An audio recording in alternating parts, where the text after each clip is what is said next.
നമസ്കാരം. നമ്മളിന്ന് 4 മാർക്കിൻ്റെ ചോദ്യങ്ങളാണ് ചർച്ച ചെയ്യുന്നത്. നമുക്ക് നേരെ ചോദ്യത്തിലേക്ക് പോകാം. ആദ്യത്തെ ചോദ്യം, മോഹൻ ജദാരോയുടെ നഗരാസൂത്രണത്തിൻ്റെ സവിശേഷതകൾ വിശദമാക്കുക. നമുക്കറിയാം, ഇത് 1-ാമത്തെ അധ്യായവുമായി ബന്ധപ്പെട്ട് വന്നൊരു ചോദ്യമാണ്. മോഹൻ ജദാരോ സിന്ധു നദീതട സംസ്കാരം അല്ലെങ്കിൽ ഹാരപ്പൻ സംസ്കാരം എന്നറിയപ്പെട്ടിരുന്ന ഇന്ത്യയുടെ ആദ്യത്തെ നാഗരിക സംസ്കാരമായിരുന്നു ഇത്. ഇവിടുത്തെ ഏറ്റവും പ്രധാനപ്പെട്ട ഒരു പ്രദേശമായിരുന്നു മോഹൻ ജദാരോ. 1922 R.D. ബാനർജി എന്ന് പറയുന്ന വ്യക്തിയാണ് മോഹൻ ജദാരോയിൽ ഉത്ഖനന പ്രവർത്തനങ്ങൾക്ക് നേതൃത്വം നൽകുകയും ഈ പ്രദേശത്തിൻ്റെ തെളിവുകൾ പുറം ലോകത്തിന് എത്തിച്ചു കൊടുക്കുകയും ചെയ്തത്. ഇവിടെ നമുക്ക് നഗരാസൂത്രണത്തിൻ്റെ പ്രത്യേകതകൾ അല്ലെങ്കിൽ സവിശേഷതകൾ എന്തെന്നാലും ചോദിച്ചിരിക്കുന്നത്. ഇവിടുത്തെ ഏറ്റവും പ്രധാനപ്പെട്ട നഗരാസൂത്രണം എന്ന് പറയുന്നത്, ഇവിടുത്തെ നഗരം 2 ഭാഗങ്ങളായിട്ടാണ് നഗരത്തിനെ അവർ തരംതിരിച്ചിരിക്കുന്നത്. ഒന്ന് പ്രധാന ഭാഗം, അഥവാ അതിനെ കോട്ട എന്ന് പറയും. 2 കീഴ്പട്ടണം. ഇങ്ങനെയുള്ള 2 ഭാഗങ്ങളായിട്ടാണ് മോഹൻ ജദാരോയെ തരംതിരിച്ചിരിക്കുന്നത്. നഗരാസൂത്രണത്തിൽ 2 വിഭാഗങ്ങളുണ്ടായിരുന്നു. ഒന്ന് കോട്ട, 2 കീഴ്പട്ടണം. കോട്ട എന്ന് പറയുന്ന നഗരത്തിൻ്റെ പടിഞ്ഞാറ് ഭാഗമാണ്. അതൊരു ഉയർന്ന പ്രദേശമായിരുന്നു. ഇഷ്ടികകൾ കൊണ്ടാണ് ഈ ഉയർന്ന വേദി അല്ലെങ്കിൽ ഈ ഉയർന്ന പ്രദേശം നിർമ്മിച്ചിരിക്കുന്നത്. കോട്ടയ്ക്ക് ചുറ്റുമതിലുകൾ അവർ നിർമ്മിച്ചിരുന്നു. ധാരാളം കെട്ടിടങ്ങൾ നമുക്കവിടെ കാണാൻ സാധിക്കുന്നു. ധാന്യ സംഭരണശാല, വലിയ കുളം, അതുപോലെ എല്ലാം തന്നെ ഇതിൽ ഉൾപ്പെടുന്നതാണ്. സ്വാഭാവികമായിട്ടും അത്ര വലിയ പ്രദേശമായതുകൊണ്ട് അവിടുത്തെ ഭരണാധികാരികൾ താമസിച്ചിരുന്നു എന്ന് വിശ്വസിക്കുന്ന സ്ഥലമാണ് കോട്ട എന്ന് പറയുന്നത്. എന്നാൽ അതിൻ്റെ കിഴക്ക് ഭാഗത്തായിട്ട് കോട്ടയ്ക്ക് താഴെ കാണുന്ന ഭാഗമാണ് കീഴ്പട്ടണം. സാധാരണ ജനങ്ങളുടെ താമസ മേഖലയായിരുന്നു കീഴ്പട്ടണം. ഇവയും ഇഷ്ടികൾ കൊണ്ടാണ് നിർമ്മിച്ചിരിക്കുന്നത്. എല്ലാ ഇഷ്ടികളും ഒരേ വലുപ്പത്തിലുള്ളവയാണ്. ഇഷ്ടിക കൊണ്ടാണ് പ്രധാനമായിട്ട് ഇവരുടെ എല്ലാ കെട്ടിടങ്ങളും നിർമ്മിച്ചിരിക്കുന്നത്. അപ്പോൾ ഇങ്ങനെയുള്ള 2 വിഭാഗങ്ങളായിട്ടാണ് മോഹൻ ജദാരോയെ കാണുന്നത്. ഇവിടുന്ന് കിട്ടിയ പ്രധാനപ്പെട്ട തെളിവുകൾ, ഒന്നൊരു ധാന്യപ്പുരയുടെ തെളിവുകൾ നമുക്ക് കിട്ടിയിട്ടുണ്ട്. അവിടുത്തെ ഏറ്റവും പ്രധാനപ്പെട്ട കെട്ടിടമായിരുന്നു ധാന്യപ്പുര. കാർഷിക രംഗത്തെ മിച്ചോൽപാദനത്തിന് ഫലമായിട്ട് എന്ത് ചെയ്യുന്നു, കൂടുതൽ ഉൽപ്പാദനം ഉണ്ടായ സമയത്ത് മിച്ചം വന്ന അല്ലെങ്കിൽ ബാക്കിയായ വിഭവങ്ങൾ ശേഖരിച്ചു വെക്കാനായിരിക്കണം അവർ ധാന്യപ്പുരകൾ നിർമ്മിച്ചത്. 2 വലിയൊരു കുളത്തിൻ്റെ അവശിഷ്ടം അവിടെ നിന്ന് കിട്ടിയിരുന്നു. വലിയൊരു കുളം അവരുടെ ആരാധനയുമായി ബന്ധപ്പെടുത്തി അല്ലെങ്കിൽ അവരുടെ വിശ്വാസവുമായി ബന്ധപ്പെടുത്തിയായിരുന്നു ഈ ഒരു കുളം. കുളത്തിൻ്റെ പ്രത്യേകത, ആ കുളത്തിന് ഒരു ദീർഘ ചതുരാകൃതിയാണുള്ളത്.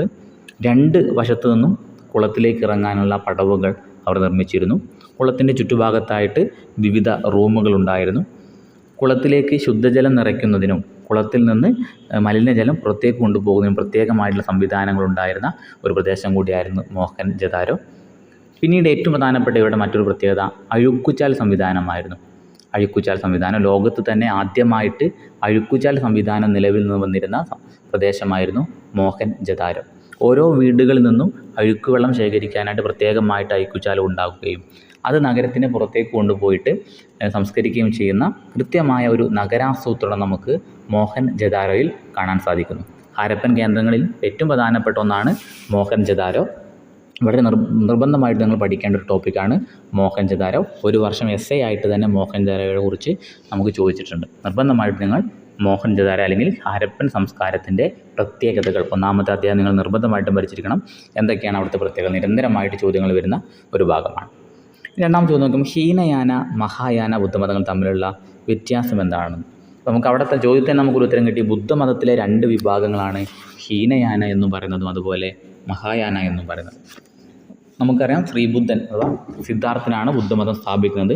ബുദ്ധൻ്റെ മരണശേഷം എന്ത് ചെയ്യുന്നു, ബുദ്ധമതം 2ആയിട്ട് വിഭജിക്കുന്നു.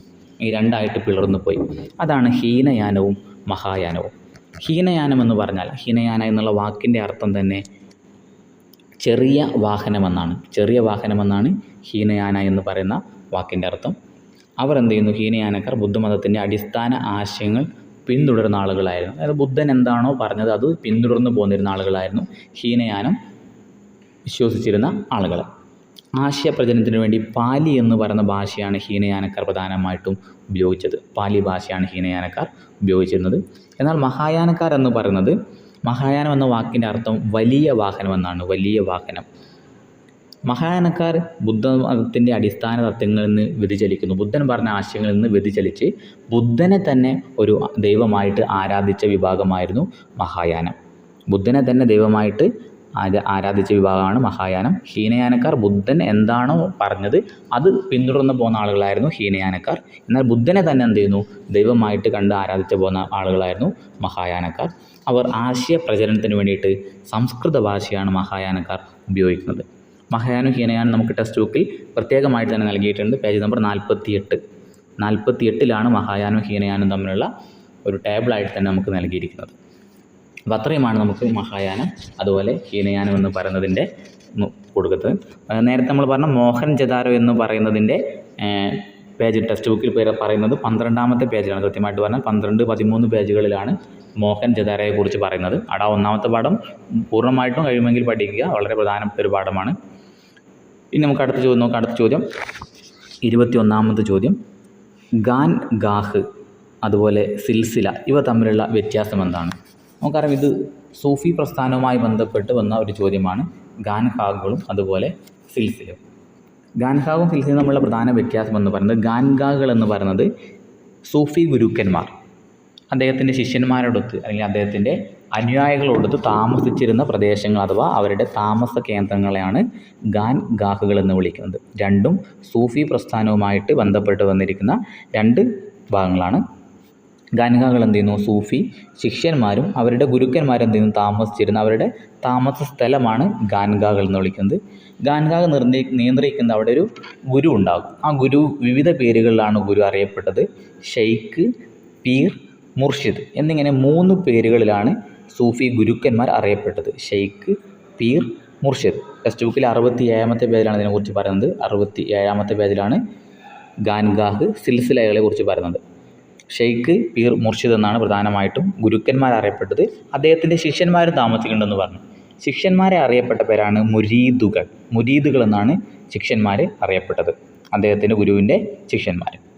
ഓരോ ഗുരു എന്ത് ചെയ്യുന്നു, അദ്ദേഹത്തിൻ്റെ കാലശേഷം അടുത്ത പിൻഗാമിയെ പ്രഖ്യാപിക്കാറുണ്ടായിരുന്നു.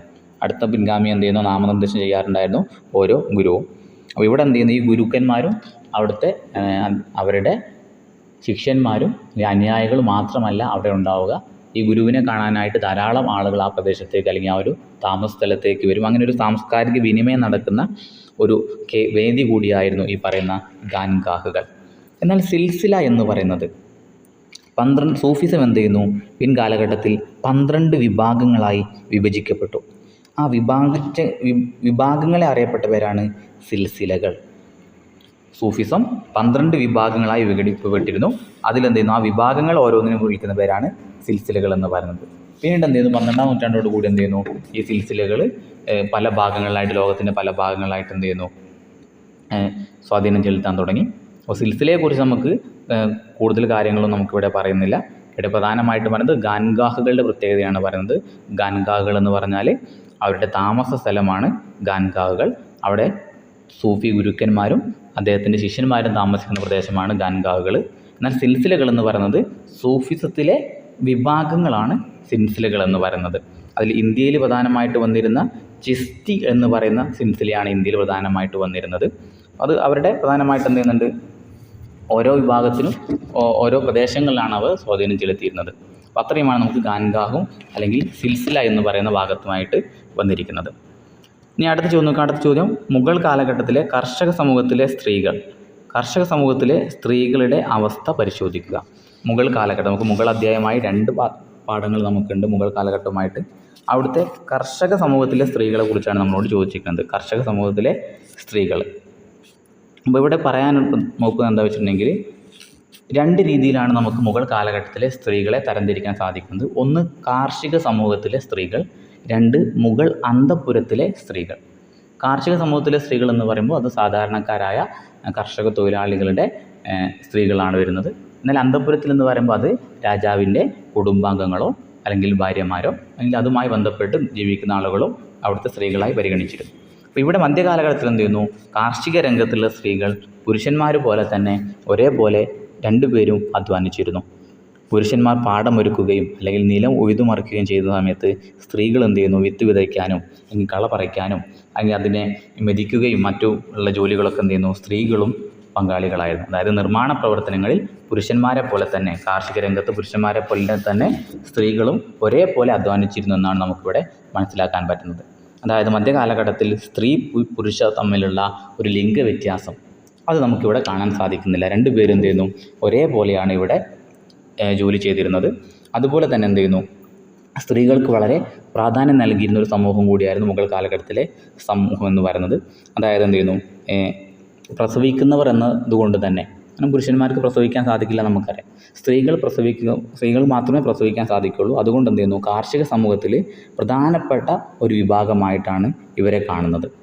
അതായത് അടുത്ത തലമുറയെ വാർത്തെടുക്കാൻ കഴിയുന്ന ആളുകൾ, അല്ലെങ്കിൽ ഭൂമി എന്ത് ചെയ്യുന്നു, അടുത്ത തലമുറ ഉണ്ടാവുന്നത് കൊണ്ട് ഉണ്ടാക്കാൻ പ്രധാനമായിട്ടുള്ള കാരണമെന്ന് പറയുന്നത് സ്ത്രീകളായതുകൊണ്ട് അവർക്ക് പ്രധാനമായിട്ടൊരു സ്ഥാനം നൽകുന്നു. അപ്പോൾ കാർഷിക പ്രവർത്തനത്തിൽ അവർ ജോലി ചെയ്തിരുന്നു എന്ന് പറഞ്ഞു. അതിനു പുറമെ അവിടുത്തെ സ്ത്രീകൾ നൂൽപ്പ്, മൺപാത്ര നിർമ്മാണത്തിനായുള്ള കളിമണ്ണ് കുഴയ്ക്കൽ, അതുപോലെ വിവിധ ആർട്ട് വർക്കുകൾ, എംബ്രോയ്ഡറി പോലെയുള്ള വർക്കുകളൊക്കെ എന്ത് ചെയ്യുന്നു, എല്ലാം തന്നെ ചെയ്തിരുന്ന ഒരു വിഭാഗം സ്ത്രീകളായിരുന്നു നമുക്ക് മുഗൾ കാലഘട്ടത്തിൽ കാണാൻ പറ്റുന്നത്. കർഷകരും കൈത്തൊഴിലുകാരുമായിട്ടുള്ള സ്ത്രീകൾ എന്ത് ചെയ്യുന്നു, വിവിധ സേവനങ്ങളിൽ മുഗൾ കാലഘട്ടത്തിൽ ജോലി ചെയ്തതായിട്ട് എന്ത് ചെയ്യുന്നു നമുക്ക് കാണാൻ സാധിക്കുന്നുണ്ട്. അപ്പോൾ മുഗൾ കാലഘട്ടത്തിലെ സ്ത്രീകൾ, കാർഷിക സമൂഹത്തിലെ സ്ത്രീകളുടെ പ്രത്യേകതയാണ് നമുക്ക് പറഞ്ഞത്. അവിടെ മറ്റൊരു വിഭാഗം സ്ത്രീകൾ കൂടിയുണ്ടെന്ന് മനസ്സിലാക്കി വെക്കുക. അന്തഃപുരത്തിലെ സ്ത്രീകൾ, രാജാവുമായി ബന്ധപ്പെട്ട് താമസിക്കുന്ന അല്ലെങ്കിൽ കൊട്ടാരത്തിൽ താമസിക്കുന്ന സ്ത്രീകൾ, അവരെന്ത് ചെയ്യുന്നു, അവരുടേതായിട്ടുള്ള പങ്ക് സമൂഹത്തിൽ ചെലുത്തുന്നുണ്ട്. പല സ്ത്രീകളും ഭരണകാര്യങ്ങളിൽ പങ്കാളികളാവുന്നുണ്ട്. സാഹിത്യ മേഖലയിൽ കഴിവ് തെളിയിച്ച സ്ത്രീകളുണ്ടായിരുന്നു. മുഗൾ കാലഘട്ടത്തിലുണ്ടായിരുന്ന കാർഷിക സ്ത്രീകളെ കുറിച്ചാണ് നമ്മളിവിടെ പറഞ്ഞിരിക്കുന്നത്. കാർഷിക സ്ത്രീകളെ കുറിച്ച് പറയുന്നത് ടെക്സ്റ്റ് ബുക്കിലെ 95-ാമത്തെ പേജിലാണ് കാർഷിക സമൂഹത്തിലെ സ്ത്രീകളുടെ പ്രത്യേകതകൾ എടുത്തു പറയുന്നത്. ഇനി അടുത്ത ചോദ്യം നോക്കുക. അടുത്ത ചോദ്യം, മധ്യകാല ഇന്ത്യൻ സമൂഹത്തിലെ ജമീന്ദാർമാരെ കുറിച്ചൊരു കുറിപ്പ് എഴുതുക. ജമീന്ദാർമാരെ കുറിച്ചൊരു കുറിപ്പ് എഴുതാനാണ് നമുക്ക് പറഞ്ഞിരിക്കുന്നത്. മധ്യകാലഘട്ടത്തിൽ എന്ത് ചെയ്യുന്നു, നിലനിന്നിരുന്ന ഒരു സാമൂഹ്യ വിഭാഗമായിരുന്നു ജമീന്ദാർമാരെന്ന് പറഞ്ഞു. ജമീന്ദാർമാർ വരുന്നത് ബ്രിട്ടീഷുകാരെന്ത് ചെയ്യുന്നു, ഇന്ത്യയിൽ വിവിധ നികുതികൾ നടപ്പിലാക്കുന്നു. ആ നികുതി പിരിച്ചിരുന്ന ഉദ്യോഗസ്ഥരാണ് യഥാർത്ഥത്തിൽ ജമീന്ദാർമാരെന്ന് പറയുന്നത്. ജമീന്ദാർമാർ അപ്പോൾ ഇവരായിരുന്നു എന്ത് ചെയ്യുന്നത്, ഭൂമിയിൽ ബ്രിട്ടീഷുകാർ നികുതി കണക്കാക്കും. ആ നികുതി പിരിച്ചെടുക്കാനായിട്ട് നിയോഗിച്ചിരുന്ന ഉദ്യോഗസ്ഥനായിരുന്നു ജമീന്ദാർമാർ. പതുക്കെ എന്ത് ചെയ്യുന്നു, ആ ഭൂമിയുടെ ഉടമസ്ഥർ ഇവരായിട്ട് മാറുന്നു. ജമീന്ദാർമാരുടെ അധികാരം പരമ്പരാഗതമായിരുന്നു. ജമീന്ദാർമാരെന്ത് ചെയ്യുന്നു, കമ്പനിക്ക് അടയ്ക്കേണ്ട നികുതി സ്ഥിരമായിട്ട് നിശ്ചയിക്കപ്പെട്ടു. ഇപ്പോൾ ഒരു കമ്പനി എന്ത് ചെയ്യുന്നു, ഇംഗ്ലീഷ് ഈസ്റ്റ് ഇന്ത്യ കമ്പനി ഒരു കർഷകനിൽ നിന്ന് 100 രൂപ നികുതിയായിട്ട് പിരിക്കാനായിട്ട് കണക്കാക്കുകയാണെങ്കിൽ ജമീന്ദാർമാരെന്ത് ചെയ്യുന്നു, അതിൽ കൂടുതൽ അവിടുന്ന് പിരിക്കുന്നു.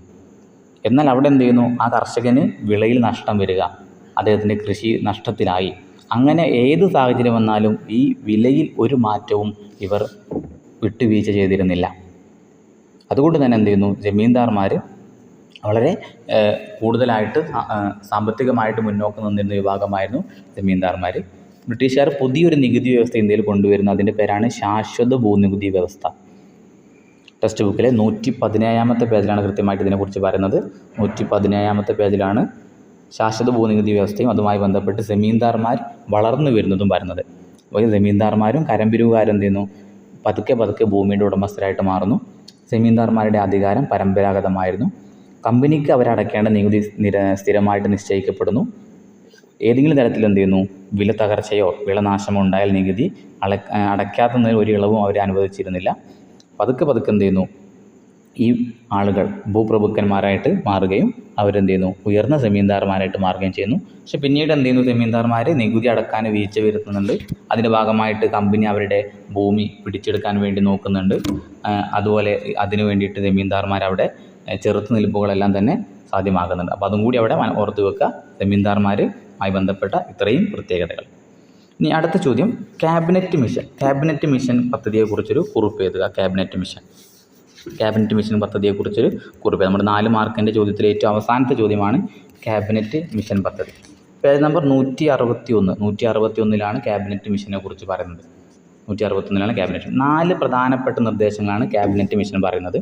ആദ്യം എന്താണ് ക്യാബിനറ്റ് മിഷൻ എന്ന് മനസ്സിലാക്കി വെക്കുക. ക്യാബിനറ്റ് മിഷൻ എന്ന് പറഞ്ഞാൽ ഇന്ത്യക്ക് എന്ത് ചെയ്യുന്നു, സ്വാതന്ത്ര്യം കൊടുക്കാൻ വേണ്ടിയിട്ട് ബ്രിട്ടീഷ് ഗവൺമെൻറ് തീരുമാനിക്കുന്നു. അത് ചർച്ച ചെയ്യാനായിട്ട് ഇന്ത്യൻ നേതാക്കളുമായി ഈ ഒരു അധികാര കൈമാറ്റം ചർച്ച ചെയ്യാനായിട്ട് ബ്രിട്ടീഷ് ഗവൺമെൻറ് എന്ത് ചെയ്യുന്നു, ഇന്ത്യയിലേക്ക് അയച്ച ഒരു കമ്മീഷനാണ് ക്യാബിനറ്റ് മിഷൻ. പ്രധാനമായിട്ട് 3 നേതാക്കന്മാർ, 3 ഉദ്യോഗസ്ഥരാണ് അതിലുണ്ടായിരുന്നത്. Pethick Lawrence, sir Stafford Cripps, A.V. Alexander, ഇവരാണ് പ്രധാന അംഗങ്ങൾ. ഇവരെന്ത് ചെയ്യുന്നു, ഇന്ത്യയിലെത്തുകയും ഇന്ത്യയിൽ നിന്ന് ഈ വിവിധ ഭാഗങ്ങളുമായിട്ടുണ്ടായിരുന്ന അല്ലെങ്കിൽ നേതാക്കന്മാരുമായിട്ട് ചർച്ച നടത്തുകയും അതിൻ്റെ ഭാഗമായിട്ട് എന്ത് ചെയ്യുന്നു, ഇവർ 4 നിർദ്ദേശങ്ങൾ പറഞ്ഞു. നമുക്കിവിടെ ആ 4 നിർദ്ദേശങ്ങൾ മാത്രം എഴുതിയാൽ മതി. ആദ്യം എന്താണ് ക്യാബിനറ്റ് മിഷൻ എന്ന് എഴുതുക. ഇന്ത്യക്ക് അധികാര കൈമാറ്റം നൽകാനായിട്ട് ചർച്ച ചെയ്യാനായിട്ട് ബ്രിട്ടീഷ് ഗവൺമെൻറ് ഇന്ത്യയിലേക്ക് അയച്ച ഒരു കമ്മിറ്റിയായിരുന്നു ക്യാബിനറ്റ് മിഷൻ. 4 നിർദ്ദേശങ്ങൾ എഴുതുന്നത്. നമുക്ക് നോക്കാം എന്താണ് 4 നിർദ്ദേശങ്ങൾ. ഒന്നാമത്തെ നിർദ്ദേശം, ബ്രിട്ടീഷ് പ്രവിശ്യകളെയും നാട്ടുരാജ്യങ്ങളെയും ഉൾപ്പെടുത്തി ഒരു ഇന്ത്യൻ യൂണിയൻ രൂപീകരിക്കണം. ബ്രിട്ടീഷ് പ്രവിശ്യകളെയും നാട്ടുരാജ്യങ്ങളും ഉൾപ്പെടുത്തി ഒരു ഇന്ത്യൻ യൂണിയൻ രൂപീകരിക്കണം. അതാണ് ഒന്നാമത്തെ നിർദ്ദേശം. 2, പ്രതിരോധം, വിദേശകാര്യം, വാർത്താവിനിമയം. പ്രതിരോധം, വിദേശകാര്യം, വാർത്താവിനിമയം എന്നീ 3 കാര്യങ്ങൾ കൈകാര്യം ചെയ്യുന്നത് യൂണിയൻ ആയിരിക്കും. എന്ന് നേരത്തെ പറഞ്ഞ പ്രവിശ്യകൾ നാട്ടുരാജ്യങ്ങൾ ഉൾപ്പെടുത്തി ഉണ്ടാക്കിയ യൂണിയൻ, അവരാണ് എന്ത് ചെയ്യുക, 3 കാര്യങ്ങൾ കൈകാര്യം ചെയ്യുക. പ്രതിരോധം, വിദേശകാര്യം, വാർത്താവിനിമയം. മൂന്നാമത്തത്, ഒരു ഭരണഘടനാ നിർമ്മാണ സമിതി രൂപീകരിക്കണം. ഇന്ത്യക്ക് എന്ത് ചെയ്യുന്നു, ഒരു ഭരണഘടന ഉണ്ടാക്കാനുള്ള ഒരു ഭരണഘടനാ നിർമ്മാണ സമിതി ഉണ്ടാക്കണം എന്ത് ചെയ്യുന്നു, ഇവർ നിർദ്ദേശം വയ്ക്കുന്നു. 4-മതായിട്ട് എന്ത് ചെയ്യുന്നു, ഒരു ഇടക്കാല ഗവൺമെൻറ്, ഈ ഭരണഘടന നിലവിൽ വന്ന് ഒരു ഇലക്ഷൻ നടക്കുന്നത് വരെയുള്ള സമയത്തിന് നിയന്ത്രിക്കാൻ വേണ്ടിയിട്ട് ഒരു ഇടക്കാല ഗവൺമെൻറ് എന്ത് ചെയ്യുന്നു, ഇന്ത്യയിൽ വേണമെന്ന നിർദ്ദേശം കൂടി ആര് വെക്കുന്നു, ക്യാബിനറ്റ് മിഷൻ വെക്കുന്നു. Cabinet mission. ഇപ്പോൾ ക്യാബിനറ്റ് മിഷന് 4 പ്രധാനപ്പെട്ട നിർദ്ദേശങ്ങളാണ് നൽകുന്നത്. ബ്രിട്ടീഷ് പ്രവിശ്യകളെയും നാട്ടുരാജ്യങ്ങളും ഉൾപ്പെടുത്തി ഒരു ഇന്ത്യൻ യൂണിയൻ രൂപീകരിക്കണം. 3 കാര്യങ്ങൾ ഈ യൂണിയൻ ആയിരിക്കും കൈകാര്യം ചെയ്യുന്നത്. പ്രതിരോധം, വിദേശകാര്യം, വാർത്താവിനിമയം. ബാക്കി കാര്യങ്ങൾ എന്ത് ചെയ്യാം, അവിടുത്തെ നാട്ടുരാജാക്കന്മാർക്ക് സ്വതന്ത്രമായ അവകാശങ്ങളുണ്ടായിരുന്നു അല്ലെങ്കിൽ അധികാരങ്ങളുണ്ടായിരുന്നു. 3-മതാണ്, ഒരു ഭരണഘടനാ നിർമ്മാണ സമിതി രൂപീകരിക്കണം. 4, ഒരു ഇടക്കാല ഗവൺമെൻറ് എന്ത് ചെയ്യുന്നു, രൂപീകരിക്കണം. ഇത്രയുമാണ് ക്യാബിനറ്റ് മിഷൻ്റെ പ്രധാനമായിട്ടുള്ള നിർദ്ദേശങ്ങളെന്ന് പറയുന്നത്. ഇത്രയുമാണ് നമുക്ക് 4 മാർക്കിൻ്റെ ചോദ്യങ്ങളായിട്ട് വന്നിരിക്കുന്നത്. ഇവിടെ കൃത്യമായിട്ട് നമുക്ക് 4 മാർക്കിൻ്റെ ആയതുകൊണ്ട് കുറച്ച് അധികം എഴുതേണ്ടതുണ്ട്. ഇവിടെ നമുക്ക് 4 ചോദ്യങ്ങളാണ് എഴുതേണ്ടത്. നമുക്കിവിടെ 6 ചോദ്യങ്ങളുണ്ട്. 6 ഏതെങ്കിലും 4 മാത്രം എഴുതിയാൽ മതിയാകും. ഇത്രയുമാണ് നമുക്ക് 4 മാർക്കിൻ്റെ ചോദ്യങ്ങൾ വന്നിട്ടുള്ളത്. ഇനി നമുക്ക് 5 മാർക്കിൻ്റെ ചോദ്യങ്ങളും അതുപോലെ എസ്സേ ചോദ്യങ്ങളും കൂടിയാണ് നമുക്ക് നോക്കാനുള്ളത്. അത് നമുക്ക് മറ്റൊരു വീഡിയോയിൽ ചർച്ച ചെയ്യാം.